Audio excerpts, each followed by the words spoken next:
मृत्युंजय तिवारी जी, जल्दी से एक जवाब दे दीजिए। आपकी मनोज कुमार झा बोल रहे हैं धर्म को लेकर गांधी का कॉन्सेप्ट गीता प्रेस से मेल नहीं खाता है, गांधी पुरस्कार उनको नहीं देना चाहिए था। गांधी जी की लिखी हुई बातें कल्याण पत्रिका में छपती थी और आप लोग कह रहे हैं कि उनकी विचारधारा मेल नहीं खाती थी। देखिए, विचारधारा मेल नहीं खाती थी ये तो सब लोग जानते हैं चित्रा जी।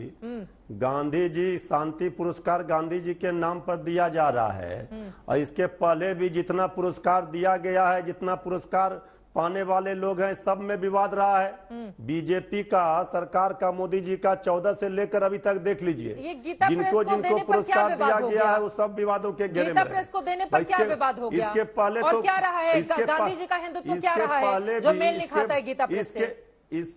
देखिए, ये सवाल सनातन का, हिंदू का, हिंदुत्व का नहीं है। हाँ। ये सवाल है बीजेपी के मंशा का। बीजेपी का जो मंशा है वो क्या रहता है, इस पर देखिए। इसके पहले भी कितने लोगों ने 1923 में गीता प्रेस के किराए के कमरे पर शुरुआत हुई थी, तब बीजेपी कहाँ थी सर? 1923 में तो आरएसएस भी नहीं था। मृत्युंजय तिवारी जी, न बीजेपी थी न आरएसएस था। उस गीता प्रेस को आप बीजेपी से जोड़कर कैसे बोल सकते हैं? हम कह रहे हैं गांधी जी के विचारों से ये मेल नहीं खाता है। हमारे आरजेडी के लीडर राज्यसभा सांसद मनोज झा जी ने स्पष्ट कर दिया। हाँ, कैसे मेल नहीं खाता है? का पुरस्कार हाँ, अगर आप दे रहे हैं और इस पुरस्कार को सनातन से, हिंदू से जोड़कर, और कांग्रेस के अगर नेता ने इस पर सवाल खड़े किए तो कह रहे हैं कांग्रेस हिंदू विरोधी है, सनातन विरोधी है। हर मुद्दे पर इनका यही आकर के अच्छा, मुस्लिम लीग के साथ समझौता गांधी के विचार से मेल खाता है कि हिंदू विरोधी है सनातन। अरे हिंदू और सनातन का कॉपीराइट है क्या बीजेपी को? वो ठेकेदार है क्या हिंदू सनातन? हम लोग भी सनातनी है, हिंदू है, सबसे बड़े हिंदू है भाई। सब लोग, हम लोग भी गीता पढ़ते हैं, रामायण पढ़ते हैं, सब पाठ करते हैं। हाँ। लेकिन हर मुद्दे पर अगर विपक्ष कोई सवाल खड़ा करता है, बीजेपी अगर उसे हिंदू विरोधी बता देता है तो हर मुद्दे पर सवाल क्यों खड़ा करता है? यही तो सवाल है ना कि हर मुद्दे पर सवाल खड़ा करना जरूरी है, क्योंकि नरेंद्र मोदी की कमेटी की ओर से फैसला लिया गया है। में नियत में खोट है, इनकी मंशा गलत है। जयराम रमेश ने क्या अपनी मर्जी से ये लिख दिया है? कांग्रेस इस बात को नहीं मानती है। अब क्यों हमारी बेटियां आज पहलवान बेटियां पदक गंगा में बहाने जा रही थी? आप कहां लेकर जा रहे हैं? किस मतलब जिस मुद्दे पर बुलाया जाए, मुझे लगता है कि थोड़ा सा आप लोग तैयारी करके आया कीजिए। मुझे पता रहता है, अभी मैं पूछूंगी गांधी जी का हिंदुत्व या उनका सनातन क्या है, आप जवाब नहीं देंगे। फिर आप मुझे बताइएगा कि गांधी जी का सनातन क्या है। लेकिन उसके पहले जल्दी से, कांग्रेस पार्टी में भी दरअसल इस मुद्दे को लेकर मतभेद सामने आए हैं। प्रमोद कृष्णन की ओर से क्या सवाल खड़े किए गए हैं, जरा वो सुन लेते हैं, उसके बाद चर्चा में आगे बढ़ेंगे। क्योंकि कांग्रेस का कोई नेता मौजूद नहीं है अभी डिफेंड करने के लिए, इस वजह से प्रमोद कृष्णन को सुनते हैं, फिर चर्चा में आगे बढ़ेंगे। गीता प्रेस का विरोध करना हिंदू विरोधी मानसिकता की पराकाष्ठा है। गीता प्रेस कोई भाजपा थोड़ी है। गीता प्रेस की स्थापना 1923 में हुई, लगभग 100 साल पहले। तब बीजेपी का जन्म भी नहीं हुआ था। हर एक हिंदू के घर में गीता प्रेस की किताब है। ऐसे में गीता प्रेस के खिलाफ कुछ भी कहना वो हिंदुओं की भावनाओं को आहत करने जैसा है। ये ठीक नहीं है। तो आपने सुन लिया, कांग्रेस पार्टी के भीतर ही जयराम रमेश ने जो बातें कही हैं उसको लेकर मतभेद की स्थिति यहां पर देखने को मिल रही है। मृत्युंजय तिवारी जी, फिर वही सवाल है, क्योंकि बीजेपी कुछ भी करेगी, हर बात में खोट निकालना है। जल्दी से 2 लाइन में।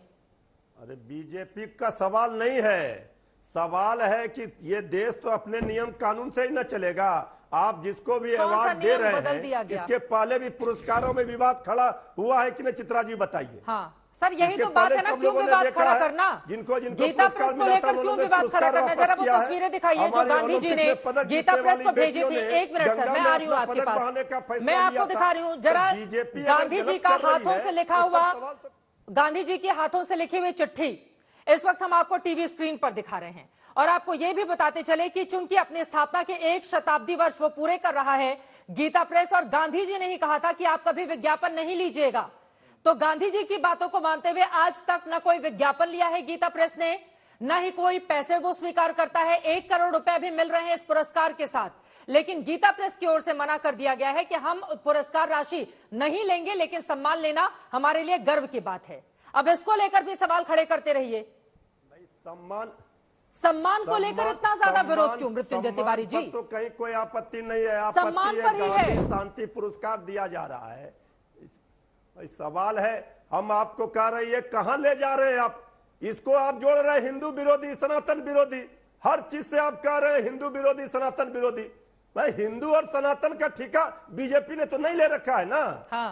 हम लोग भी गीता प्रेस के पढ़ते हैं गीता को, रामचरितमानस को, ऐसा थोड़ा ही नहीं पढ़ते हैं। तो जब आप पढ़ते हैं तो ये सवाल कह है देना, कि अब पुरस्कार जब आप पढ़ते हैं तो ये कह देना कि गांधी जी का कॉन्सेप्ट गीता प्रेस से मेल नहीं खाता है।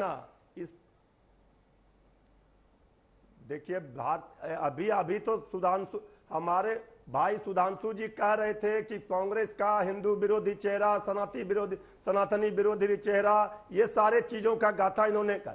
इन्होंने ये नहीं कहा इसके पहले भी जो भी पुरस्कार आपके सरकार के द्वारा दिया गया, हाँ। उसमें विवाद खड़ा हुआ है कि नहीं हुआ है? हाँ। आप बताइए, आप नए संसद भवन का उद्घाटन करते हैं, फिर आप जा रहे हैं, भटक जा रहे हैं मृत्युंजय तिवारी जी। सुधांशु जी उनकी बातों पर जवाब दे दीजिए, उसके बाद अपनी भटक कहाँ जा रहे हैं? हम तो संसद भवन पर हो चुकी है डिबेट, सर इससे आगे बढ़ते हैं ना। आज के मुद्दे पर कोई सवाल खड़ा कर रहा है, ठीक है, तो आप कह रहे हैं उसे सनातन विरोधी, हिंदू विरोधी, इसका क्या मतलब है? चित्रा जी, मुझे लग रहा है कि हमारे जो विपक्षी प्रवक्तागण हैं वो केवल रस्म अदायगी के लिए यहां आ गए।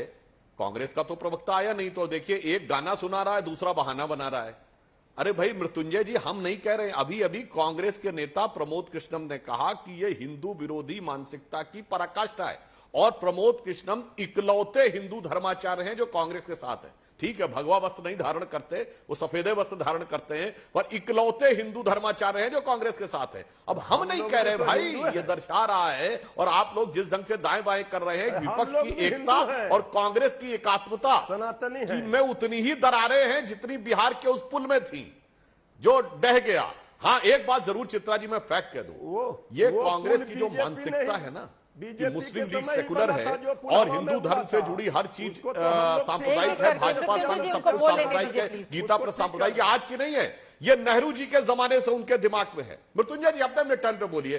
देखिए साहब, आप विषय पे नहीं बोल रहे तो कम से कम दर्शकों के साथ अन्याय मत करिए कि जब दूसरे लोग बोले तो आप मेरे विचार से, जैसे हमने शांति सुना, आप भी अपने टर्न का इंतजार करिए। अब चित्रा जी मैं बताऊं, ये नेहरू के दिमाग में भरा हुआ पर चले गए। क्यों बोल रहा हूं? सोच समझ के बोल रहा हूं। Selected works of Jawaharlal Nehru के खंड 2 और 3 में जाकर, इतना मैंने दे दिया, कहिएगा तो पेज नंबर भी बता दूंगा देखकर। नेहरू ने 6 जनवरी 1948 को, गांधी जी की हत्या से 24 दिन पूर्व, सारे मुख्यमंत्रियों को पत्र लिखा, जिसमें जानते हैं क्या लिखा? मुस्लिम लीग की बैठकों से कोई समस्या नजर नहीं आ रही है, क्योंकि मुस्लिम तो संघर्ष के दौर में गुजर रहे हैं, उसमें दंगे भड़काने की प्लानिंग हो रही है, ऐसा मैं नहीं मानता, मगर आरएसएस के ऊपर बहुत सख्ती होनी चाहिए। यह कौन लिख रहा है? नेहरू बतौर प्रधानमंत्री। और इतना ही नहीं, वो उस समय मद्रास प्रेसिडेंसी के जो होम मिनिस्टर से सुब्बा नारायण राव, उनको तो लिख रहे हैं कि आप क्यों नहीं इतनी सख्ती कर रहे हैं आरएसएस के ऊपर। और इतना ही नहीं, सर्वपल्ली राधाकृष्णन ने रीवा में संघ की तारीफ कर दी, तो नेहरू जी ने 22 जनवरी 48, फिर बोल रहा हूं, गांधी जी की हत्या से 8 दिन पूर्व, राधाकृष्णन को लिखा कि मुझे इस बात का बड़ा अफसोस है कि आपने संघ की तारीफ कैसे कर दी, इससे मैं बहुत क्षुब्ध हूं कि आपने उन लोगों का उत्साहवर्धन क्यों कर दिया। तो यह मानसिकता पहले से भरी हुई थी, और इसीलिए वो आज तक भरी हुई है कि मुस्लिम लीग इज सेकुलर। ये 5 जनवरी या 6 जनवरी 1948 को नेहरू कह रहे थे, वही 7 समुंदर पार जाके राहुल गांधी कह रहे हैं। और आज तो पराकाष्ठा यह हो गई कि गीता प्रेस गोरखपुर भी इनकी नजर में कमरल हो गया। इसलिए मैं कहना चाह रहा हूं, शायद इनका दिमाग खप्तुल हवास हो गया है, यानी अपनी पूरी, जिसे कहते हैं कि स्वविवेक पूरी तरीके से नष्ट हो गया है। केवल और केवल मोदी विरोध में ये सनातन हिंदू भारतीयता के विरोध की पराकाष्ठा तक जाते चले जा रहे हैं। ठीक है।